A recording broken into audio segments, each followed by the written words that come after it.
The starters, sans Thaddeus Young, returned to action in the penultimate preseason showcase, and it showed well for the Indiana Pacers, who had little trouble running all over the Cleveland Cavaliers.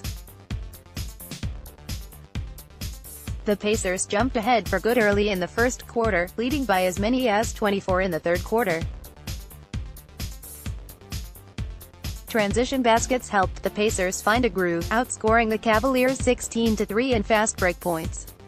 The success Indiana found in pushing the ball was a thing of beauty, as evidenced by an early break that saw Miles Turner rebound turn into a TJ Leaf layup with just one dribble from Darren Collison. Much of this success was helped along in no small part thanks to Victor Oladipo, who returned to action, scoring a game-high 23, including 19 in the first half, on 6-7 shooting. The speed of Oladipo and Collison was a big key in the ease of which the Pacers were able to score. The duo combined for 7 assists and 6 steals. Collison especially was lethal in forcing turnovers as the Pacers converted on all 4 his steals, all within 5 seconds of the turnover.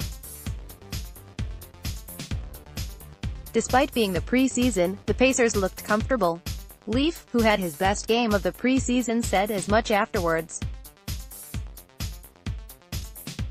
Leaf finished with 13 points and 6 rebounds, continuing to show an impressive knack for bringing in offensive rebounds, scoring 2 putbacks off of the boards.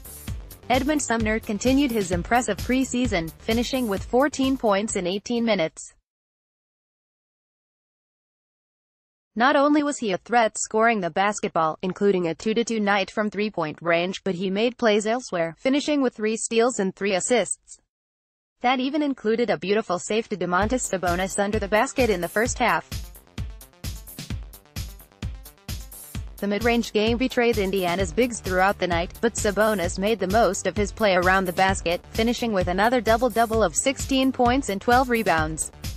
Miles Turner finished just 3-9 shooting, missing all 6 of his shots outside of the paint, but was a force defending the rim with 3 blocks, including opening up transition opportunities.